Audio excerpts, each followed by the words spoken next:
குழந்தைகளா வணக்கம். எல்லோரும் நல்லா இருக்கீங்களா? ஓகே. நீங்கள் கடந்த வகுப்புகளில் எதை பற்றி படித்து வந்திருக்கீங்க? நமக்கு தண்ணீரினுடைய தேவைகளை பற்றி படித்து வந்துட்டுருக்குறோம் அல்லவா? ஓகே. நம்ம தண்ணீர் யாருக்கெல்லாம் தேவை ஒன்று ஆலோசிச்சு பாருங்கள் பார்க்கலாம். தண்ணீர் நமக்கு மட்டும் போதுமா? வேறு யாருக்காவதெல்லாம் தண்ணீர் தேவை இருக்கா? கண்டிப்பாக இருக்குது. யாருக்கெல்லாம் இருக்குது? விலங்குகளுக்கு தேவை, பறவைகளுக்கும் தேவை, அப்புறம் தாவரங்களுக்கும் தண்ணீர் தேவை அல்லவா? இந்த செடி கொடி மரங்கள் இவையத்தான் தாவரம்னு சொல்கிறோம். இந்த தாவரங்களுக்கும் தண்ணீர் தேவை, நமக்கும் தேவை, விலங்குகளுக்கு தேவை, பறவைகளுக்கும் தேவை, தாவரங்களுக்கும் தேவை. இதில் ஒரு ஒற்றுமை என்னன்னா, இவைகளுக்கு எல்லாருக்குமே உயிர் இருக்குது. அப்படின்னா உயிர் உள்ள அனைத்திற்கும் தண்ணீர் மிகவும் தேவை. உயிர் உள்ள அனைத்திற்கும் தண்ணீர் மிகவும் தேவை. இப்போ தண்ணீர் ஒவ்வொருத்தருக்கு ஒவ்வொரு விதமாக தேவை இருக்குது. இப்போ நம்ம எடுத்துக்குவோம். நம்ம வீட்டில் நாம் எதுக்கெல்லாம் தண்ணீரை பயன்படுத்துகிறோம்? நீங்கள் ஒன்று ஆலோசிச்சு பாருங்கள். நீங்கள் எதுக்கெல்லாம் தண்ணீரை பயன்படுத்துகிறோம்? நம்ம குடிக்க, குளிக்க, அப்புறம் துணிகள் கழுக, அப்புறம் சமையல் செய்ய, அப்புறம் வேறு வாகனங்கள் கழுக, வீடுகள் கழுவ, இப்படி நிறைய விஷயங்களுக்காக தண்ணீர் நமக்கு தேவை. இப்போது தண்ணீர் எவ்வளவு தேவை? இப்போது நமக்கு குளிக்கணும்னு சொன்னால் எவ்வளவு தண்ணீர் தேவை? ஒரு வாளி தண்ணீர் போதுமா? பெரிய வாளின்னு சொல்லுவோமில்ல, அது இல்லையா? இல்லை ஒரு சின்ன கப்பில் தண்ணீரை, ஒரு கிளாஸ் தண்ணீர், இப்படியெல்லாம் போதுமா? குளிக்கிறதுக்குன்னு சொல்லி ஓரளவு தண்ணீர் தேவை. குடிக்கிறதுக்கும் அதுபோல் தண்ணீர் ஒரு குறிப்பிட்ட அளவு தேவை. துணிகள் கழுவுவதற்கும் ஒரு குறிப்பிட்ட, இப்படி எல்லாத்துக்குமே ஒரு குறிப்பிட்ட அளவு தண்ணீர் நமக்கு தேவை இருக்கிறது அல்லவா?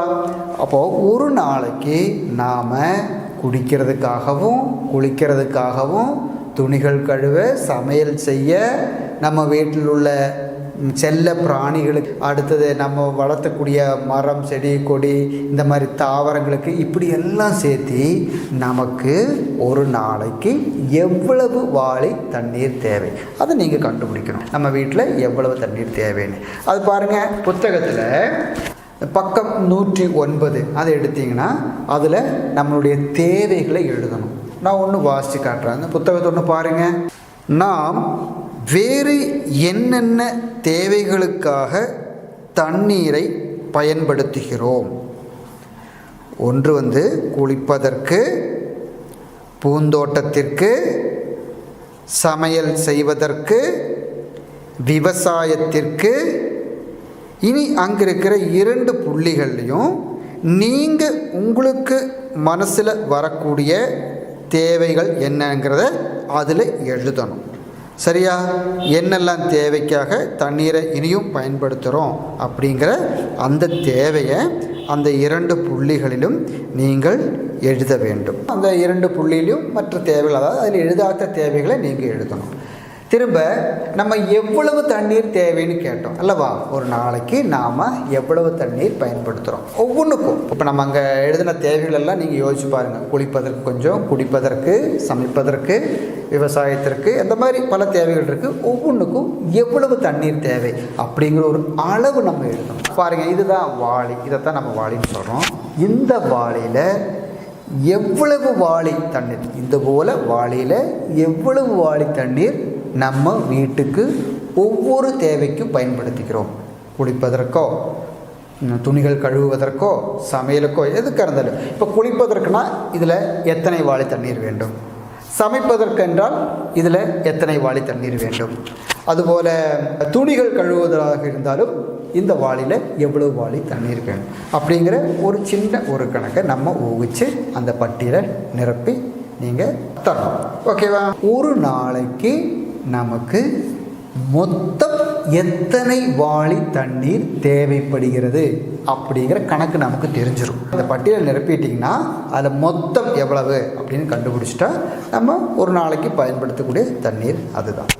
இனி பாருங்கள், நம்ம ஒவ்வொரு தேவைக்கும் பயன்படுத்துகிற தண்ணீர் ஒரே போல் இருக்கா?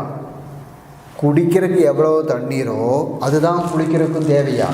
அதே அளவு தான் தேவையா? இல்லை குளிக்கிறதுக்கு எவ்வளோ தண்ணீர் தேவையோ அதே அளவு தான் துணிகள் கழுவுறதுக்கும் தேவையா? இல்லை. ஒவ்வொரு தேவைக்குமே ஒவ்வொரு அளவுகள் மாறி மாறி வந்துட்டுருக்கு. அப்படித்தானே? இனி பாருங்கள், சின்ன குழந்தைகள் பயன்படுத்துகிற தண்ணீரும் பெரியவங்க பயன்படுத்துகிற தண்ணீரும் வித்தியாசம் வரும். சின்ன குழந்தைய குளிக்கணுன்னா கொஞ்சம் தண்ணீர் போதும் அல்லவா? பெரிய ஆள் குளிக்கணுன்னா நிறைய தண்ணீர் வேணும். சின்ன குழந்தைங்க குடிக்கிறதுக்கு கொஞ்சம் தண்ணீர் போதும், பெரிய ஆள் குடிக்கணுன்னா நிறைய தண்ணீர் வேணும் அல்லவா? நம்மளும் நிறைய தண்ணீரை குடிக்கணும். நீங்கள் ஏற்கனவே பார்த்துருக்கீங்க, ஒரு குழந்தைகளாக இருந்தால் நீங்கள் எவ்வளோ தண்ணீர் குடிக்கணுமாமா? 12 டம்ளர் தண்ணீர் ஒரு நாளைக்கு குடிக்கணும். பெரியவங்களாக இருந்தால், எங்களை போடுறவங்களாக இருந்தால் 18 டம்ளர் தண்ணீர் குடிக்கணும்.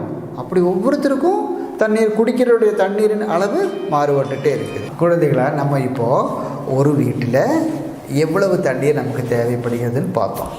இனி ஒவ்வொரு வீட்டிலையுமே இது வேறுபடும் அல்லவா?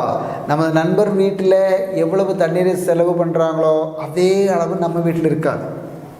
நம்ம வீட்டுக்கும் பக்கத்து வீட்டுக்கும் உள்ள அளவுகள் மாறும். அப்படி ஒவ்வொரு வீட்டிலையுமே அவங்க பயன்படுத்துகிற தண்ணீரின் அளவுகள் மாறிக்கிட்டே இருக்கும். இவ்வளவு தண்ணீர் நமக்கு தேவை. தண்ணீர் இல்லாமல் நம்மளால் இருக்க முடியுமா? ஒரு நாளைக்கு தண்ணீர் இல்லாமல் நினச்சி பாருங்கள், கண்டிப்பாக நம்மளால் முடியாது. எல்லாருக்குமே தண்ணீர் மிக மிக முக்கியம். தண்ணீர் மிகவும் முக்கியம். இப்போது நீங்கள் எழுதியிருப்பீங்கல்லவா, நீங்கள் உங்கள் வீட்டில் எவ்வளவு தண்ணீர் பயன்படுத்துகிறோம், மொத்தமாக எவ்வளவு தண்ணீர் பயன்படுத்துறீங்க எழுதியிருக்கீங்கல்லவா? உங்கள் நண்பர்களும் எழுதியிருக்காங்க அல்லவா? இப்போ எந்த வீட்டில் தண்ணீர் அதிகமாக பயன்படுத்துகிறார்கள்னு கண்டுபிடிக்கிறார் நமக்கு. நம்மளும் நம்ம வீட்டு பயன்பாட்டுடைய தண்ணீரோட அளவும் நமது பக்கத்து வீட்டில் அல்லது நமது நண்பர் வீட்டில் பயன்படுத்தக்கூடிய தண்ணீரின் அளவும் ஒருபோல் இருக்கான்னு பாருங்கள். வித்தியாசம் இருக்கும். அப்போது யாருடைய வீட்டில் தண்ணீர் அதிகமாக செலவு செய்கிறார்கள் அப்படிங்கிற நம்ம கண்டுபிடிக்க முடியும். அப்படி யார் அதிகமாக பயன்படுத்துகிறார்களோ அதையும் அந்த புத்தகத்தில் அந்த கட்டத்தில் நம்ம எழுத வேண்டும். இப்போ பாரு குழந்தைகளா, இப்போ நம்ம தண்ணீரின் தேவை எவ்வளவுன்னு கேட்டோமா? உங்களுடைய நண்பர்கள் பாருங்கள், 2 பேர் அவங்களுக்கு எவ்வளவு தண்ணீர் அவங்களுக்கு தேவைப்படுதுன்னு அவங்க சொல்லியிருக்காங்க. அதை பார்க்கலாமா? நம்ம பாருங்கள், நம்ம புத்தகத்தில் இருக்குது. பக்கம் எண் 111 பாருங்கள். உங்களுடைய நண்பர்களான அலீனாவும் சௌமியாவும் அவங்க வீட்டுக்கு எவ்வளவு தண்ணீர் வேணும் அப்படின்னு சொல்லியிருக்காங்க. அதை ஒன்று பாருங்கள். தண்ணீரின் பயன்பாடு. கடந்த 2 தினங்களில் அலீனாவின் வீட்டிலும் சௌமியாவின் வீட்டிலும் பயன்படுத்திய தண்ணீரின் அளவை பாருங்கள். அலீனா வீட்டு தேவைக்கு 46 வாளி தண்ணீரும், காய்கறி விவசாயத்திற்கு 36 வாளி தண்ணீரும் பயன்படுத்தினாள். சௌமியா வீட்டு தேவைக்கு 33 வாளி தண்ணீரும், காய்கறி விவசாயத்திற்கு 58 வாளி தண்ணீரும் பயன்படுத்தினாள். ஒவ்வொருவரும் எத்தனை வாளி தண்ணீர் பயன்படுத்தினார்கள்? குழந்தைகளா பாருங்கள், உங்களுடைய நண்பர்கள் அலீனாவும் சௌமியாவும் அவங்களுக்கு எவ்வளவு தண்ணீர் தேவைன்னு சொல்லியிருக்காங்க. அதாவது வீட்டு தேவைக்கு தனியாகவும் காய்கறி விவசாயத்துக்கு தனியாகவும் சொல்லியிருக்காங்க. அப்போது அலீனா வீட்டில் மொத்தம் எவ்வளவு தண்ணீர் தேவை அதை கண்டுபிடிக்க வேண்டும். அடுத்து சௌமியா வீட்டிலும் அவங்க பயன்படுத்துறதுக்கு வீட்டு தேவைகளுக்கு எவ்வளவு, காய்கறி விவசாயத்துக்கு எவ்வளோங்கிறது சொல்லியிருக்காங்க. அது மொத்தம் எவ்வளவும் அப்படிங்கிறது கண்டுபிடிக்கணும். அதை உங்களுடைய வேறு சில 2 நண்பர்கள் அதை மொத்தம் எவ்வளவுன்னு கண்டுபிடிச்சு சொல்கிறாங்க. அதை ஒன்று பாருங்கள். 46 கூட 36 கூட்டி பார்க்கலாமா? 46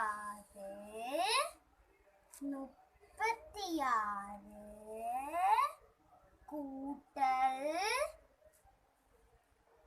4 3 7. 6ல இருந்து இந்த 6 கூட்டி பார்க்கலாமா? 6 7 8 9 10 11 12.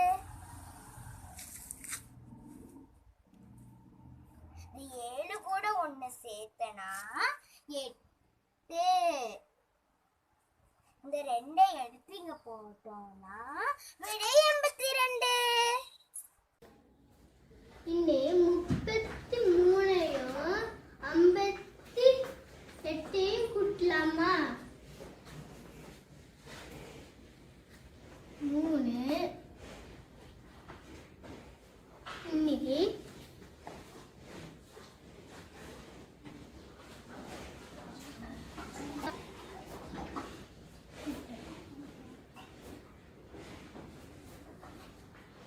இனி 3யும் 5யும் கூட்டலாமா? இதுல எது சின்ன நம்பர்? 3 விரல் எடுத்துட்டு 6 7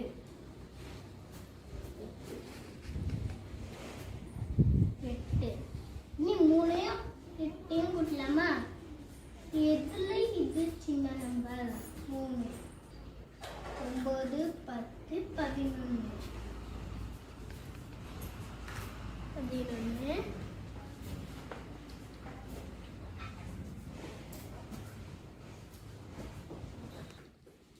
நீ 8யும் 1யும் கூட்டலாமா?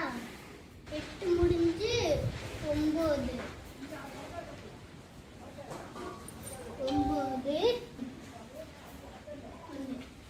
இதோட விடை 91.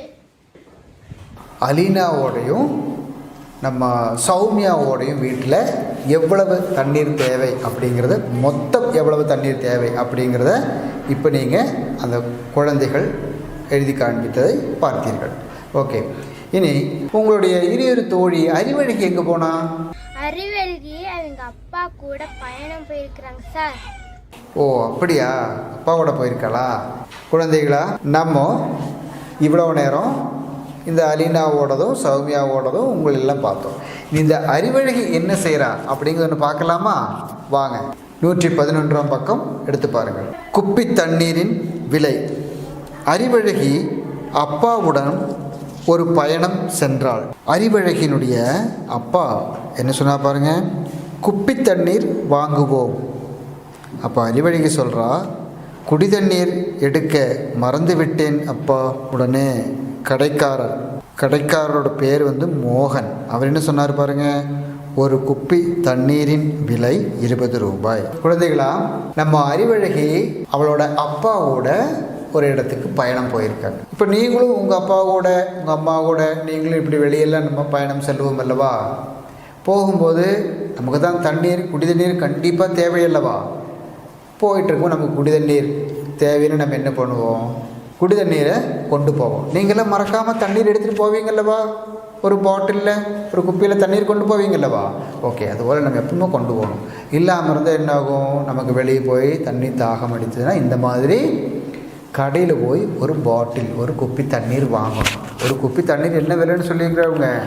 20 ரூபாய் ஒரு குப்பி தண்ணீர். உங்கள் அறிவழகியோ அவங்க அப்பாவும் பயணம் போனப்போ தண்ணீரை எடுக்க மறந்துட்டாங்க. அதனால் அவங்களுக்கு தாகம் எடுத்ததுனால அவங்க என்ன பண்ணாங்க அப்படிங்கிறத பார்க்கலாமா? புத்தகத்தினுடைய 112ஆம் பக்கம் எடுங்க, அடுத்த பக்கம் எடுத்து பாருங்கள். அறிவழகியின் அப்பா 2 குப்பி தண்ணீர் வாங்கினார். 100 ரூபாய் கடைக்காரரிடம் கொடுத்தார். எத்தனை ரூபாய் மீதி கிடைக்கும்?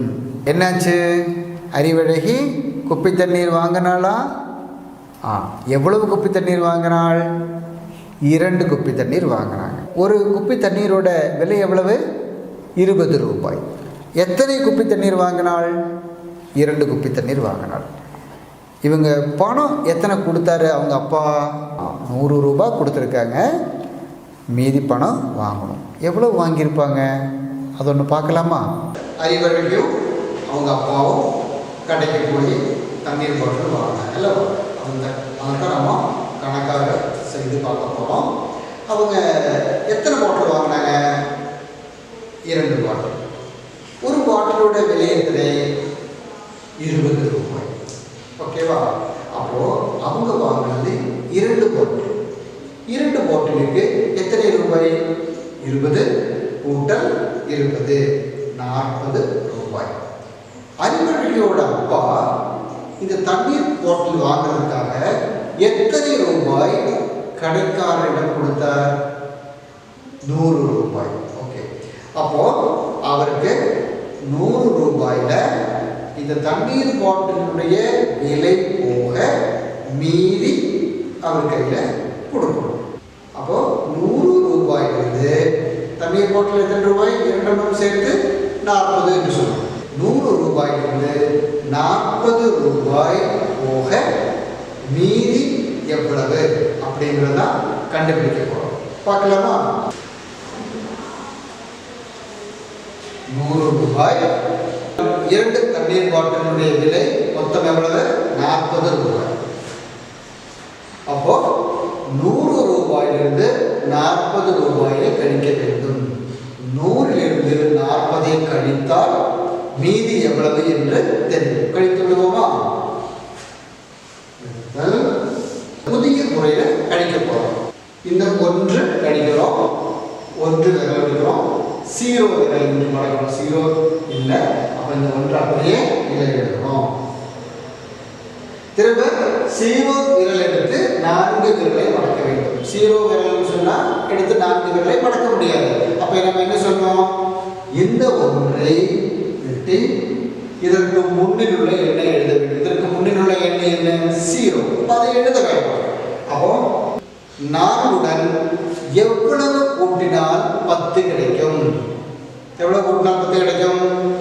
4, 6, 10. 4உடன் 6 கூட்டினால்தான் 10 கிடைக்கும். அந்த 6ஐயும் இந்த 0வையும் கூட்ட வேண்டும். அந்த 6ஐயும் இந்த 0வையும் கூட்ட வேண்டும். எவ்வளவு?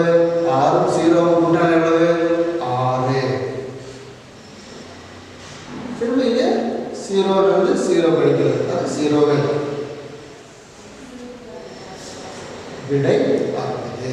இப்போ கடைக்காக அறிவழகியினுடைய அப்பாவையில் எவ்வளவு ரூபாய் மீதி கொடுக்குறார்? 60 ரூபாய் மீதி கொடுக்குறார். இப்போ 100லிருந்து 40 கழித்தால் 60. இனி பாருங்க, அறிவழகி அதே கடையில் கொஞ்சம் பலகாரம் தின்பதற்காக பலகாரம் வாங்கணும்னு சொன்னால் அவங்க அப்பா பணம் கொடுத்தாரு. போய் பலகாரம் வாங்க சொன்னார். என்ன வாங்கினாங்க, எவ்வளோ பணம் கொடுத்தாருன்னு நம்ம புத்தகத்தில் பார்ப்போம். பாருங்கள், அப்பா அறிவழகிக்கு 32 ரூபாய் கொடுத்தார். 3 10 ரூபாய் நோட்டுகளும் 2 1 ரூபாய் நாணயங்களும். அவள் 13 ரூபாய்க்கு பலகாரம் வாங்கினாள். அறிவழகியின் கையில் மீதி எத்தனை ரூபாய் இருக்கும்? அறிவழகியோட அப்பா அறிவழகி கையில் பணம் கொடுத்துருக்காப்படி. எவ்வளோ பணம் கொடுத்துருக்காப்படி? 32 ரூபாய் கொடுத்தாங்க.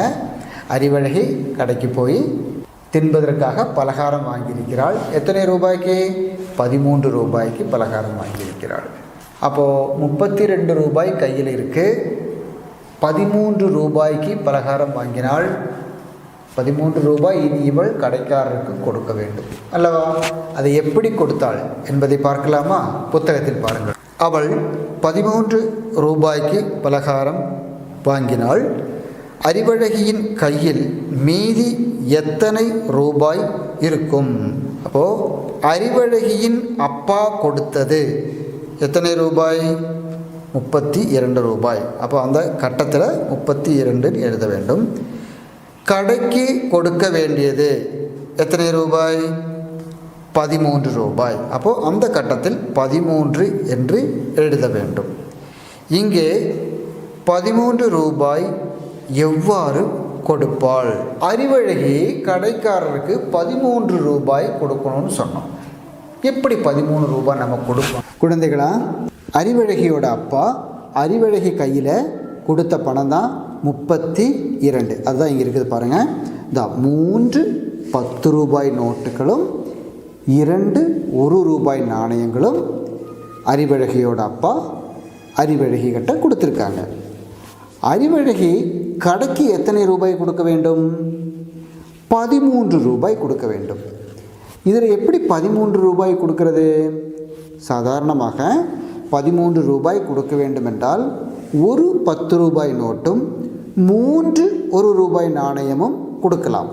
ஆனால் இங்கே இருப்பது 10 ரூபாய் நோட்டுகள் இருக்குது, ஆனால் நாணயங்கள் 2 தான் இருக்குது. ஆனால் 3 1 ரூபாய் நாணயம் வேண்டும். இப்போ என்ன செய்வது? எப்படி இதை கொடுப்பது? இப்படியே யோசித்தாள் அறிவழகி. அப்பொழுதுதான் தோன்றியது, ஒரு 10 ரூபாய்க்கு சில்லறை வாங்கலாம். சில்லறை வாங்கினா 10 1 ரூபாய் நாணயம் வாங்கிக்கலாம். வாங்கிட்டு நம்ம கடைக்காரருக்கு 13 ரூபாய் கொடுக்கலாம் என்று தீர்மானித்தாள். நமக்கு ஒரு 10 ரூபாய்க்கு சில்லறை வாங்கலாமா? இதான் ஒரு 10 ரூபாய்க்கு சில்லறை கொடுங்க. இதான் 10 1 ரூபாய் நாணயங்கள் வாங்கிவிட்டோம். குழந்தைகளா, இதான் 10 1 ரூபாய் நாணயங்கள் நாம் வாங்கிவிட்டோம். இந்த 1 2 3 4 5 6 7 8 9 10 10 ரூபாய் நோட்டை நாம் சில்லறையாக மாற்றியுள்ளோம். இப்பொழுது பாருங்கள், அறிவழகி கையில் 10 ரூபாய் நோட்டு எவ்வளவு இருக்குது, 1 ரூபாய் நாணயம் எவ்வளவு இருக்குது என்று. இந்த 10 ரூபாய் நோட்டு 2 இருக்குது. 1 ரூபாய் நாணயங்கள் பாருங்கள் எவ்வளவு இருக்குன்னு. இதில் 10 இருக்கா, 11 12. அப்போது 12 1 ரூபாய் நாணயங்கள் இருக்குது. இப்போது நம்ம கடைக்காரருக்கு 13 ரூபாய் கொடுக்கலாம் அல்லவா? கொடுப்போமா? 10 இனி 3 ரூபாய். 1 2 3. இதை கடைக்காரருக்கு கொடுத்து விடுவோமா? ஓகே, கடைக்காரருக்கு 13 ரூபாய் கொடுத்துள்ளோம். இப்போது அறிவழகி கையில் மீதி எத்தனை ரூபாய் இருக்கிறது என்று பார்ப்போமா? ஒரு 10 ரூபாய் நோட்டும் எத்தனை 1 ரூபாய் நாணயங்கள்? 1 2 3 4 5 6 7 8 9. 9 1 ரூபாய் நாணயங்களும் ஒரு 10 ரூபாய் நோட்டும் உள்ளது. மொத்தம் எத்தனை ஆகிவிட்டது? ஒரு 10ம் 9 ஒன்றும் 10ம் 9 எவ்வளவு? 19 ரூபாய். கையில் மீதியுள்ள பணம் எத்தனை? 19. கடைக்காரருக்கு கொடுத்தது எத்தனை? 13. அறிவழகி கடையில் சென்று பலகாரம் வாங்க போகிறார். அவங்க அப்பா அறிவழகி கையில் 32 ரூபாய் கொடுக்கிறார். அறிவழகி அந்த 32 ரூபாயும் எடுத்துட்டு கடையில் சென்று 13 ரூபாய்க்கு பொருள் வாங்கினார். 32 ரூபாய் கொண்டு போய் 13 ரூபாய்க்கு பொருள் வாங்கி மீதம் கண்டுபிடிக்கணும் இல்லவா? அது நம்ம ரூபாய் நோட்டுகளின் நாணயங்களும் நம்ம செய்து பார்த்தோம், விடை கிடைத்தது. இப்போ கணக்காகவும் அதை எழுதி எண்களில் எழுதி கண்டுபிடிக்க போகிறோம். இப்போ 32லிருந்து 13 கழிக்க வேண்டும். பார்க்கலாமா? 32 ரூபாயிலிருந்து 13 ரூபாயை கழிக்க போகிறோம். இதே தான் புதிய முறையிலே தான். முதல்ல 3லிருந்து 1ஐ கழிக்க வேண்டும். 3 விரல் எடுத்து 1 விரலை மடக்க வேண்டும். மடக்கலாமா? அதான் 3 விரலிலிருந்து 1 விரலை மடக்கினால் மீதி 2. திரும்ப 2 விரல் எடுத்து 3 விரலை மடக்க வேண்டும். 2 விரல் எடுத்து 3 விரலை மடக்க வேண்டும். முடியாது. அதாவது 2லிருந்து 3ஐ கழிக்க முடியாது. அப்போ நம்ம என்ன பண்ணுறோம்? இங்கே எழுதின எண்ணெயை வெட்டி இதற்கு முன்னில் உள்ள ஒரு எண்ணை எழுதுகிறோம். 2க்கு முன்னில் உள்ள எண் எது? 1. அதை எழுதிவிட்டோம். அடுத்தது 3உடன் எவ்வளவு கூட்டினால் 10 கிடைக்கும்? 3உடன் எவ்வளவு கூட்டினால் 10 கிடைக்கும்? 3 7 10. 7 3உடன் 7ஐ கூட்டினால் 10 கிடைக்கும். அந்த 7ஐயும் இந்த 2ஐயும் கூட்ட வேண்டும். அந்த 7ஐயும் இந்த 2ஐயும் கூட்ட வேண்டும். கூட்டுவோமா? 2 விரல் எடுக்கிறோம். அந்த 7உடன் 2ஐ கூட்ட போகிறோம். 7 முடிந்து 8 9. இதுதான் நம்ம ரூபாய் நோட்டுகளை நாணயங்களை வைத்து பார்த்த பொழுது 19 ரூபாய் கிடைத்தது. அதை எண்களில் எழுதி நம்ம கண்டுபிடிக்கும் பொழுது 19 ரூபாய் கிடைத்தது. அப்போ நமக்கு எப்போவுமே அந்த ரூபாய் நோட்டுகளோ இந்த மாதிரி பொருட்களோ வைத்து கண்டுபிடிப்பதை விட சுலபமான வழி தான் இந்த மாதிரி நம்ம எண்களை எழுதி கண்டுபிடிப்பது. ஓகேவா? மோகனின் கடையில் தண்ணீர் பாட்டில்கள் நிறைய விற்று வந்துட்டுருக்காங்க. அப்போது அங்கே தினமும் எத்தனை தண்ணீர் பாட்டில்கள் விற்று போகின்றன அப்படிங்கிறதாக பார்க்க போகிறோம். பார்க்கலாம். அதை புத்தகத்தை எடுத்து பாருங்கள். 114ஆம் பக்கம். குப்பி தண்ணீர். மோகனின் கடையில் திங்கட்கிழமை 100 குப்பி தண்ணீர் விற்பனைக்காக கொண்டு வரப்பட்டது. அந்த வாரத்தில் ஒவ்வொரு நாளின் விற்பனையின் விவரம் கீழே அட்டவணையில் தரப்பட்டுள்ளது. அட்டவணையில் விடுபட்ட கட்டங்களை நிரப்புக. குழந்தைகளா, மோகனோட கடையில், குப்பை தண்ணீர் விற்பனை கடையில் விற்பதற்காக கொண்டு வந்தது 100 தண்ணீர் பாட்டில்கள். தினமும் எத்தனை குப்பை தண்ணீர் விற்றுறது என்று தான் நம்ம பார்க்க போகிறோம். அங்கே ஒவ்வொரு நாளும் கொஞ்சம் குப்பை தண்ணீர் விற்று போகும், பின்ன மீதமுள்ளதை அடுத்த நாள்லேருந்து விற்று போகும். இப்போ முதல் நாள் திங்கட்கிழமை எத்தனை தண்ணீர் பாட்டில்கள் விற்றது அப்படின்னு பார்க்குறோம். ஓகேவா, பார்க்கலாமா? குழந்தைகளா, மோகனோட கடையில் தண்ணீர் பாட்டில்கள் விற்று வருகின்றன. அதில் தினமும் எவ்வளவு தண்ணீர் பாட்டில் விற்று வருகின்றது அப்படிங்கிறத பட்டியலாக நிரப்பணும்னு சொல்லியிருந்தோம். அதில் முதல் நாள், அதாவது திங்கட்கிழமை விற்ற பாட்டிலை வைத்து மீதி எவ்வளவு கண்டுபிடிக்கணும். அதாவது மொத்தம் மோகனோட கடையில் 100 தண்ணீர் பாட்டில்கள் வைத்திருக்கிறார். அதில் திங்கட்கிழமை விற்ற தண்ணீர் பாட்டில் எவ்வளவு? 10. அப்போ 100 பாட்டிலிருந்து 10 தண்ணீர் பாட்டில் விற்று முடிந்தது. இனி மீதம் எவ்வளவு இருந்தது என்று கண்டுபிடிக்கிறோம். அப்போ அந்த ஒரு கணக்கை நம்ம இங்கே போர்டில் எண்களில் எழுதி கண்டுபிடிச்சிருக்காங்க. பாருங்க,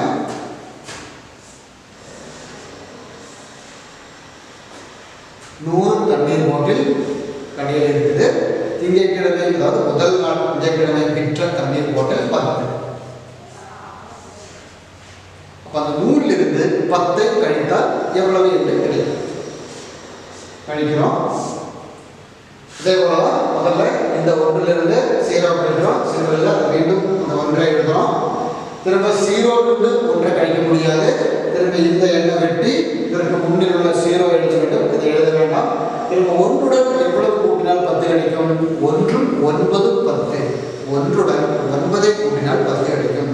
அந்த 9ஐயும் மேலுள்ள இந்த 0வை கூட்ட போகிறோம்.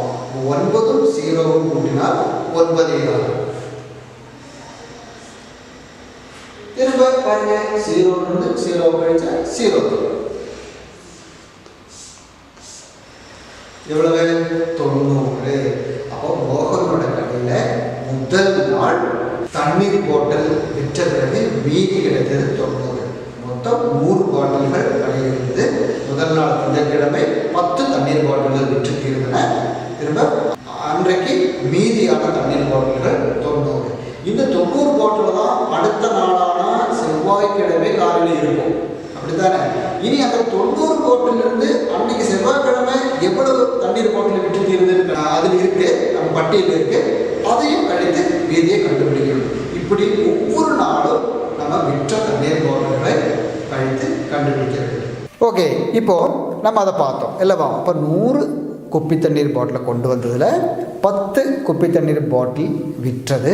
மீதம் எவ்வளவு இருந்தது? 90. இனி இது போல இந்த அட்டவணையில் இருக்கிற ஒவ்வொரு நாளும் விற்று வருகின்ற குப்பை தண்ணீர் எத்தனை அப்படி இருக்குது. அப்போ நீங்கள் அதை ஒவ்வொரு நாளும் விற்று போனது மீதி எவ்வளவு என்பதை நீங்கள் கண்டுபிடிக்க வேண்டும். இப்போ முதலில் எப்படி கண்டுபிடிப்பது என்று நான் சொல்லி தந்துள்ளேன். அப்போ அதுபோல் மீதியுள்ள அந்த அட்டவணையில் விடுபட்ட இடங்களை நீங்கள் கணக்கு செய்து பார்த்து அதை நிரப்பி காட்ட வேண்டும். அப்படி ஒவ்வொரு நாளும் எவ்வளவு விற்றது என்பதை கண்டுபிடித்து நீங்கள் அந்த அட்டவணையை நிரப்பி எழுத வேண்டும். இந்த அட்டவணையை நிரப்பி நீங்கள் உங்கள் ஆசிரியர்களுக்கு அனுப்பி கொடுங்கள். ஓகேவா? ஓகே, நம்ம மீண்டும் அடுத்த வகுப்பில் நம்ம சந்திப்போம். நன்றி, வணக்கம்.